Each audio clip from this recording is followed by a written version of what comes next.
आना, तुम यहाँ?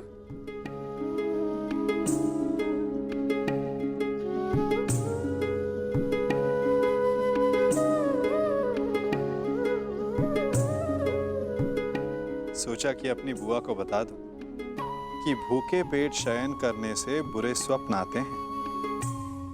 मेरी निद्रा और भूख तो तभी उड़ गई थी जब युद्ध की घोषणा हुई थी। कृष्ण,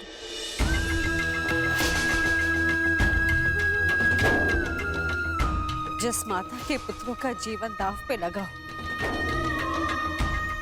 उसकी आंखों में नींद कैसे आएगी? उसके गले के नीचे से नवाला कैसे उतरेगा?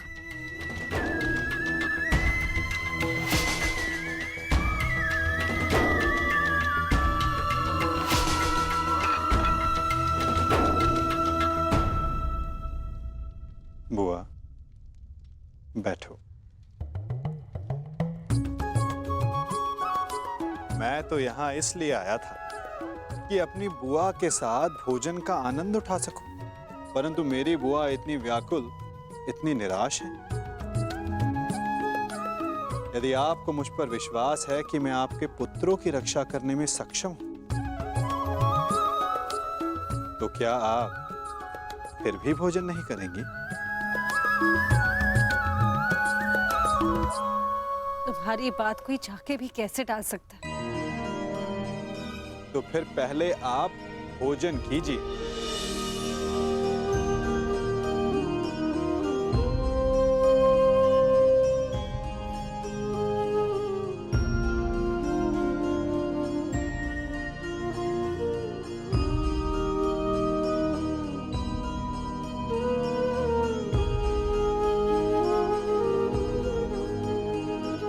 यदि मेरे पुत्र यहाँ होते तो वो भी मुझे ऐसे ही भोजन करवाते।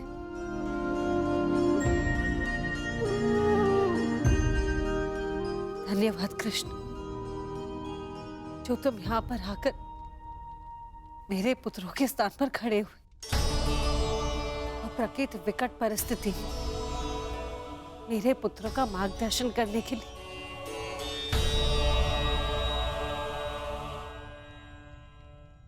इसमें कोई संदेह नहीं बुआ कि परिस्थिति बहुत विकट है, परंतु जो इस बात को समझ सकता है उसे इस परिस्थिति को टालने की, इस युद्ध को रोकने के लिए प्रयत्न करना चाहिए। मैं भी कर रहा हूं, आप भी कीजिए।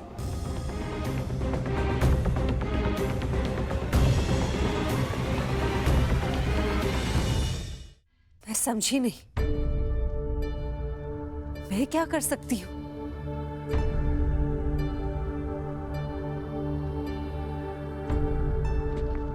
आपको स्मरण है बुआ, जब मैं यहां विभाजन के समय आया था तो मैंने आपको एक कार्य करने से रोका था। अभी उचित समय नहीं है बुआ, सत्य सम्मुख आएगा बुआ, परंतु उचित समय, उचित स्थान पर। तुम ये कहना चाह रहे हो कि मैं उसे... बुआ, कुछ करने को कहने वाला मैं कौन होता हूं? मैं तो बस इस परिस्थिति की गंभीरता को देख रहा हूं। शांति दूत बनकर आया हूं। प्रयास करूंगा कि इस युद्ध को रोक सकूं, परंतु प्रतीत ये होता है कि इस युद्ध को टाला नहीं जा सकता।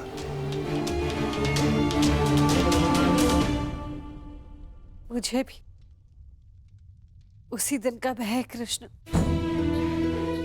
जब मेरे दोनों पुत्र एक दूसरे के समक्ष अस्त्र दान कर एक दूसरे का रथ मारने के लिए प्रस्तुत होंगे, परंतु इसे रोका कैसे जा सकता है? संदेह तो है बुआ, परंतु यदि आपके 6 पुत्र एक ही पक्ष में हो तो कदाचित युद्ध का प्रश्न ही ना उठे।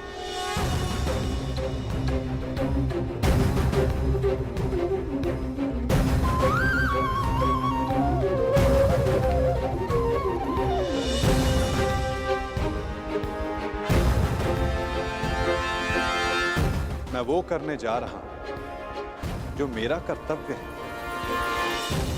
आप वो करें जो आपको उचित लगता है।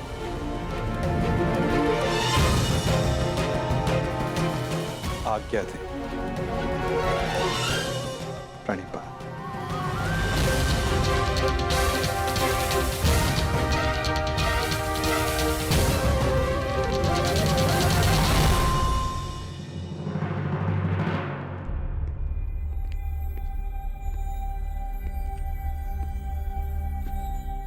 माधव,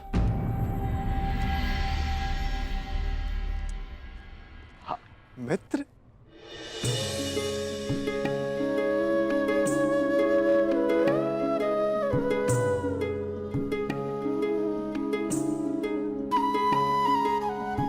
मुझे बहुत प्रसन्नता हुई तुम्हें फिर से देखकर। कहाँ थे तुम? मेरे स्वागत के लिए नहीं आए? क्योंकि मुझे नहीं लगता कि यहाँ आपको स्वागत देने के लिए बुलाया गया है। मैं तुम्हारा तात्पर्य समझा नहीं मित्र। आप सब जानते हैं फिर भी अनजान बन रहे हैं।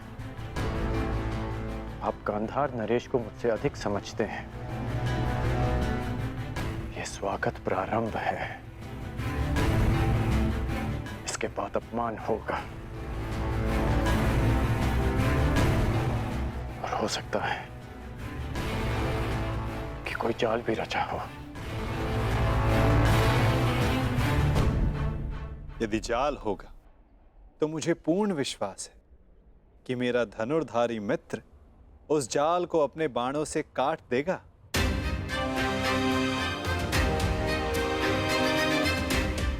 यदि मैं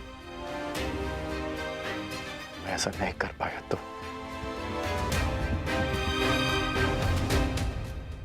तो मैं स्वयं उसका त्राण करूंगा मित्र।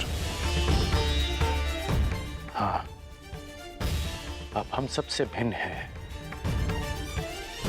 अधिक सक्षम हैं, अधिक शक्तिशाली हैं, किंतु आप भी तो मानव का ही रूप है ना, और मानव सब कुछ नहीं जानता। अन्यथा आज आप दुर्योधन की सभा में नहीं आते।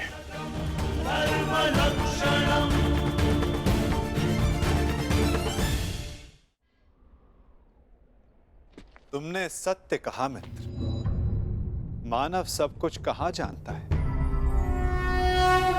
जैसे कि तुम। यदि तुम भी सब कुछ जानते होते तो दुर्योधन की ओर नहीं होते मित्र।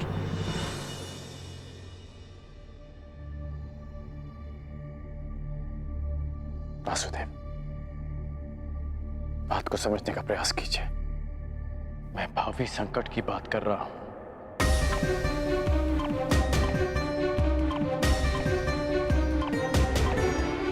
आगे मत बढ़िए,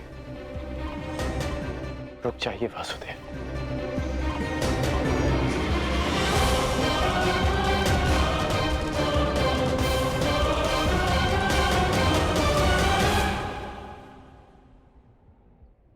मित्र, तुम चिंता ना करो। यदि मैं हर उस स्थान पर रुक जाता जहां संकट संभव था तो मेरे जन्म लेने के पश्चात मैं बंदी गृह में नहीं रुक जाता मित्र। मामा कंस के बुलाने पर मथुरा नहीं जाता। मामाओं से निपटने का मेरा बड़ा अनुभव रहा है मित्र। मैं जानता हूं कि भीतर क्या होने वाला है।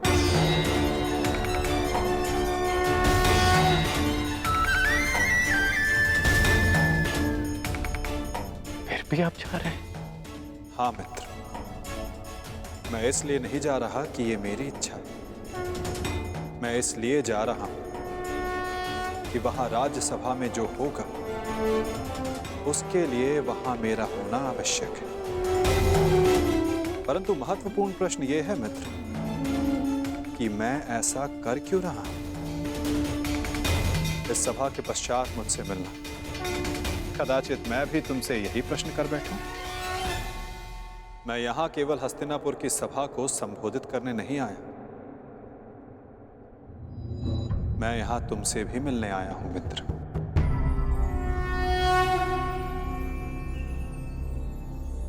तुम सदा मुझसे यही प्रश्न करते आए हो कि मैं इस पक्ष में क्यों, मेरा मत क्या है? क्या मैं ही करता धरता हूं या केवल दृष्ट? क्या मैं ही कार्य साधता हूं या कार्य का साक्षी मात्र? मेरे साथ आओ मित्र, तुम्हें इन सब प्रश्नों का उत्तर मिल जाएगा।